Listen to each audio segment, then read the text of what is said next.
The point is relationships are fulfilling and you work for your family, right?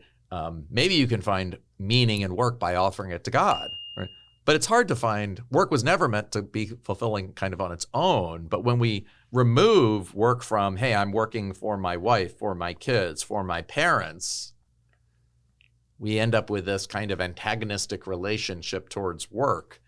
And I thought it was very interesting that you were talking about that kind of somehow as the seed to then this emphasis on just addiction, both chemical addiction in the story, but also, right, the addiction of distraction. So could you just talk a little bit more about that idea? Yeah, sure.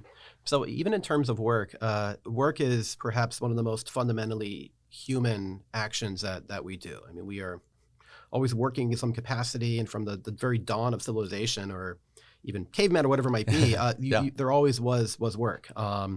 And I think more, to your point, Michael, I think more in this age in the present and really in the Victorian era, which is where this comes from, work ceased to kind of represent something beyond the self. It kind of became, as we were talking about before, it just became its own God in a way too. And I think we very much are living in that sort of situation in the present, where often if a student comes to me and asks what they should major in, I mean, the first thing they're doing is going to be, Googling what earns the highest salary.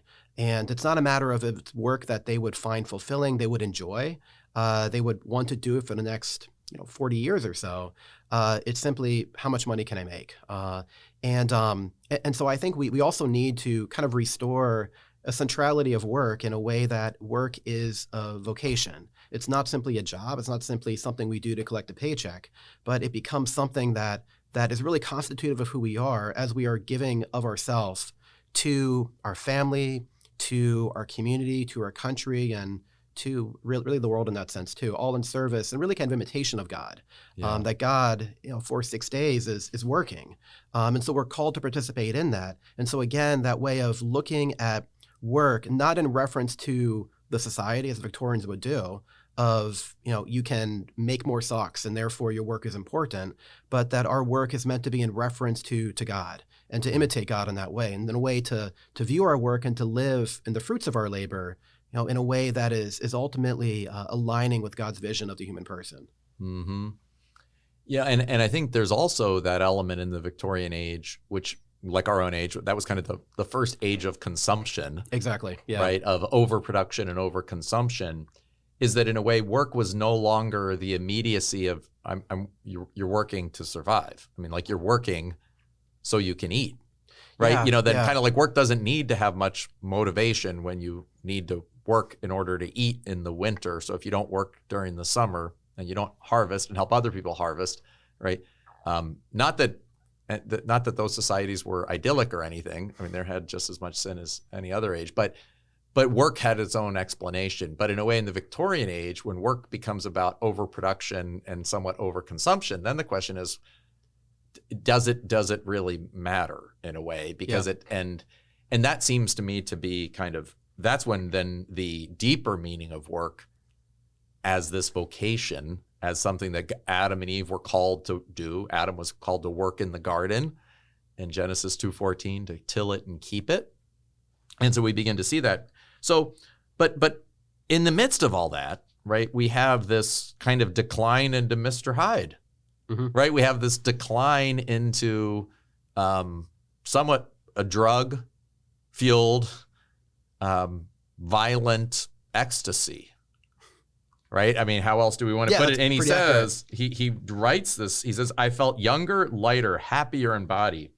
Within, I was conscious of a heady recklessness, a solution of the bonds of obligation, an unknown but not an innocent freedom of soul, right?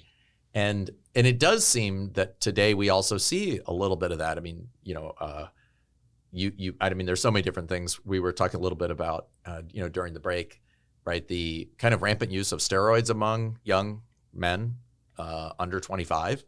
That this is a real problem. People they don't know what to do or what not to do, and so they're trying to conform to societal expectations. But now the societal expectations are no longer working and societal respectability, but now the societal expectations themselves are this kind of almost violent nonconformity that ends up simply being just another mode of conformity. Yeah, exactly. And I think a lot of it just connects back with this concept of culture of, what are the gods that we are worshiping today?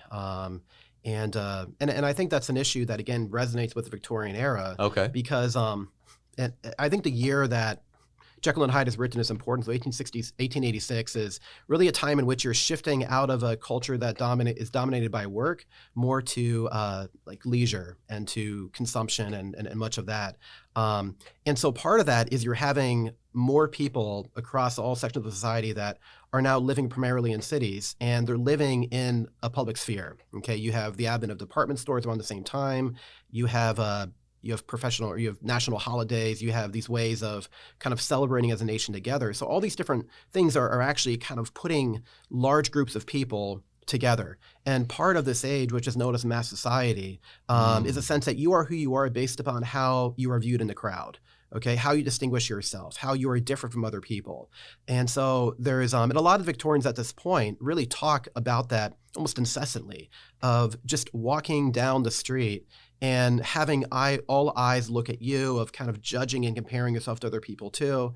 So it leads to kind of a heightened sense of like self-perception, but just this very unhealthy obsession with how you're being viewed by other people. And so you fast forward to the present, and you look at high schools. I mean, look at the idea of having the entire population within 4 years of across the whole country, and just put them all together in this institution for like pretty much the entire day for 5 days a week, and just kind of see how that might have an effect on how they view themselves. And then you then think of how when they leave school, they have their phones and they're scrolling through Instagram or YouTube or whatever, or TikTok or whatever it might be.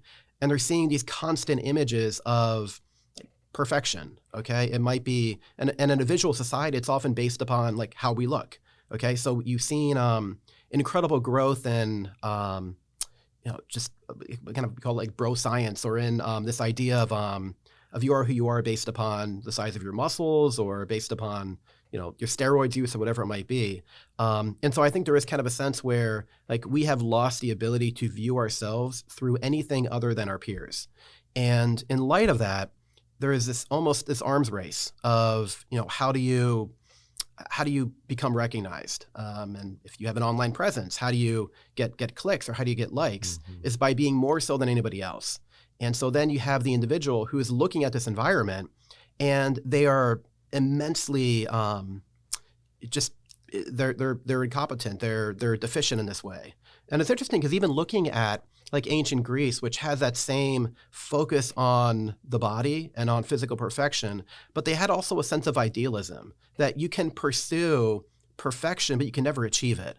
And so you have heroes like in the Homeric epics that are always held up to be like in some sense kind of idealization.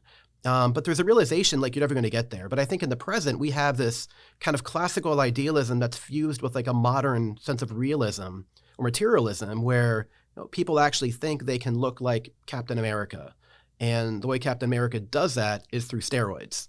And so it really leads to a very, very unhealthy sense of body image for which, I mean, when I was younger, that was often seen more as an issue affecting women. But now it is so prevalent, I think, in adolescent or young adult males today as well. Thank you so much for watching. If you enjoyed today's episode, please hit the like button and subscribe to the Catholic Theology Show. Thanks, and God bless.